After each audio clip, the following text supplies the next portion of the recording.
দেখো তো এই অ্যাডভান্স হেয়ারস্টাইলটা কেমন লাগছে। এই হেয়ারস্টাইলটার নাম ওয়াটারফল হেয়ারস্টাইল।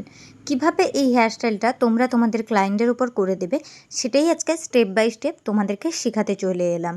যদি এখনও আমার চ্যানেলটিকে সাবস্ক্রাইব না করে থাকো তাহলে অবশ্যই সাবস্ক্রাইব করে দিও। এখান থেকে তোমরা মেকআপ, হেয়ারস্টাইল, আর্ট রিলেটেড অনেক ভিডিও পেয়ে যাবে। চলো ভিডিওটি শুরু করা যাক।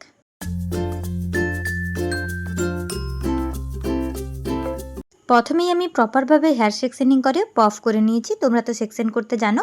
সামনে 4 আঙ্গুল মতো জায়গা আমি ছেড়ে রেখেছি ফ্রন্ট ভেরিয়েশনের জন্য, আর সুন্দর একটা পফ পিছনে সেট করে নিয়েছি। এতদিন তো তোমরা দেখেছো হেয়ারস্টাইলের জন্য এইভাবে সামনে থেকেই আমি পার্টিশন করে করতাম, তবে আজকে যে পার্টিশনটা নেব এটার নাম হচ্ছে বক্স সেকশন। বক্স সেকশনটা নেওয়ার জন্য আমরা প্রথমে মিডিল সেকশন করে দুদিকে দুটো হেয়ার রেখে নেব। তারপর টেল কমের টেলটাকে রাখবো আমাদের একদম আইব্রোর কর্নার অনুযায়ী। সেখান থেকে আমরা চুলটাকে টানবো। তার আগে চুলটাকে ভালোভাবে আঁচড়ে নেবে, দেন এইভাবে কর্নার থেকে ধরে টানবে। পুরো বক্সের মতো সামনে একটা সেকশন আমরা নিয়ে নেব। এদিক থেকেও নিলাম এবং অপোজিট দিক থেকেও নিলাম।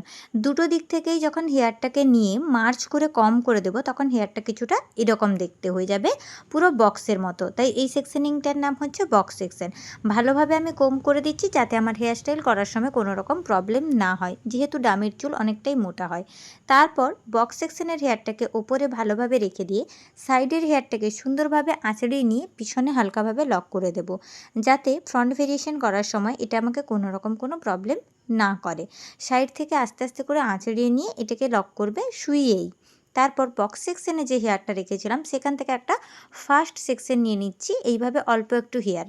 তারপর হেয়ারটাকে ভালোভাবে কোম করে নিয়ে নিচ থেকে আঙুলটা কাঁচির মতো রাখছি, যেভাবে আমরা এস ভেরিয়েশন করি সেই সেম ওয়েতে এটাকে আমি এস ভেরিয়েশন করে নেব।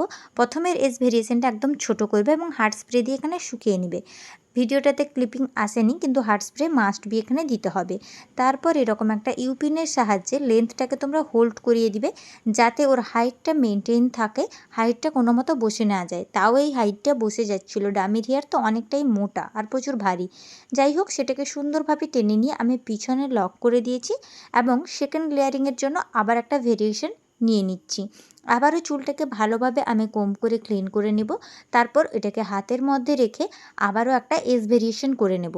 এই এস ভেরিয়েশনটা প্রথমের এস ভেরিয়েশনের থেকে একটু বেশি উঁচুতে হবে, আর যে জায়গাটাতে এসের ওয়েভটা থাকবে সেই জায়গাটাতে একটু ভালো করে তোমরা হার্ড স্প্রে দেবে, যাতে চুলটা ওখানে শক্ত হয়ে যায় এবং সুন্দরভাবে হোল্ডিং করে।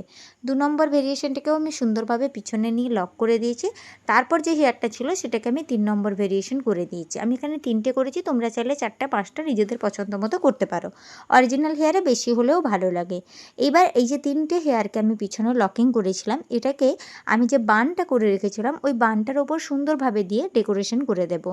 বাদবাকি সাইডের হেয়ারটাকে সুন্দরভাবে টেনে নিয়ে আমি সাইডে লক করে দিচ্ছি এবং ছোট্ট একটা লক্স ছেড়ে ওটাকে কার্ল করে দিয়েছি। এই ছিল পুরো হেয়ারস্টাইলটা। কেমন লাগলো তোমাদের অবশ্যই জানিও। যদি ভিডিওতে কোথাও বুঝতে গিয়ে কোনো রকম অসুবিধে হয় আমাকে অবশ্যই কমেন্ট সেকশনে জানিও। আর যদি ভিডিওটা ভালো লাগে তাহলে একটা লাইক, কমেন্ট এবং চ্যানেলটিকে সাবস্ক্রাইব করে পাশে থেকো। টাটা।